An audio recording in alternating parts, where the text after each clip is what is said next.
Says who? You want to authorize this? Come on, don't be like that.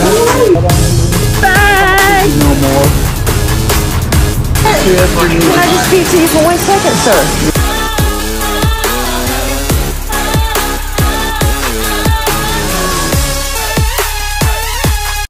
First, let's watch their version, the propaganda version. The information, audio, video, and photographs provided are meant to give the details as we currently understand them of an officer-involved shooting that occurred on April 16, 2022. The officer-involved incident task force, consisting of investigators from the New Mexico State Police, Doña Ana County Sheriff's Department, New Mexico State University Police, and the Las Cruces Police Department, is currently investigating the incident. Conclusions as to whether the actions of the officer are consistent with the law and within the policy of the Las Cruces Police Department will not be made until the investigation is complete and the case is presented to the 3rd Judicial District Attorney's Office for review. This video may contain strong language, as well as graphic videos and photos that may be disturbing to some viewers. Viewer discretion is advised. About 6:34 p.m., April 16, 2022, the Mesilla Valley Regional Dispatch Authority received a 911 call from an address on the 800 block of Fur Avenue in Las Cruces, New Mexico. The caller advised that her mother, 75-year-old Amelia Baca, who suffers from dementia, was armed with a knife and threatening to kill her. The caller stated that she was hiding in a bedroom with her husband and a small child, and that another daughter was also in the home. The following are portions of that 911 call. 911 emergency, what city? Las Cruces, New Mexico. What is the address or location for your emergency?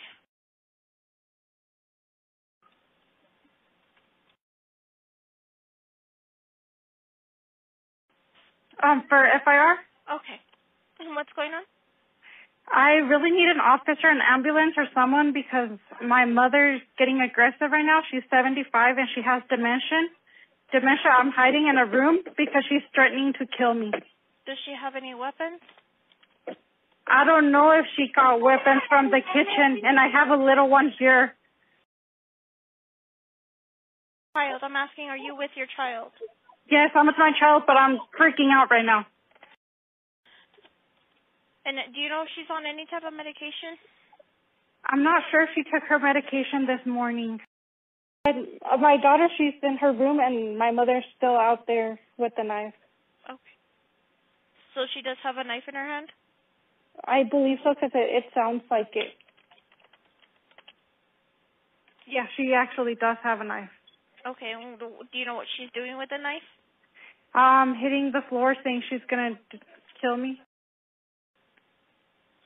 Okay, man, they should be arriving soon, okay?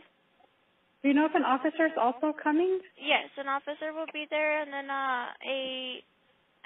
we do have a medical unit on the way just in case.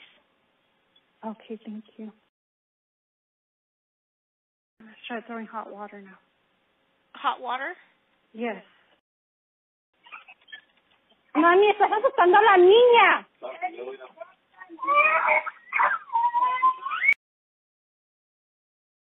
About 6:44 p.m., the first officer arrives at the home. The officer makes his way through the narrow walkway.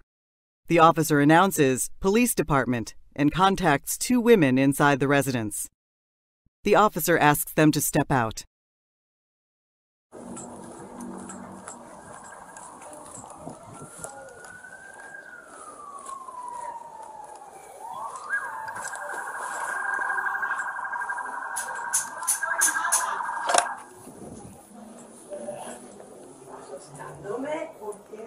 Police department, can you guys step out for me?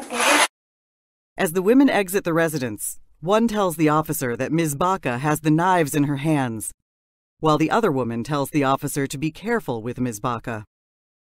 Amelia Baca steps into the threshold of the doorway, armed with 2 large kitchen knives. The officer, who is in close proximity to Amelia Baca, gives repeated commands for her to drop the knives. The still images are from the body-worn camera of the officer. In these images, Amelia Baca can clearly be seen holding two large knives, one in each hand. At one point, Amelia Baca transfers both knives into her right hand. Amelia Baca never complies with commands to drop the knives and moves toward the officer.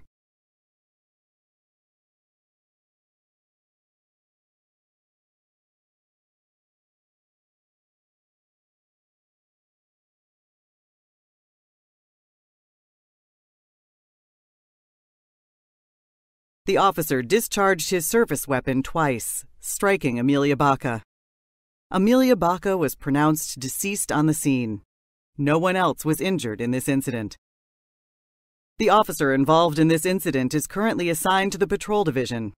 He has approximately 9 years of service with the Las Cruces Police Department and more than 70 hours of crisis intervention training beyond what he received in the police academy.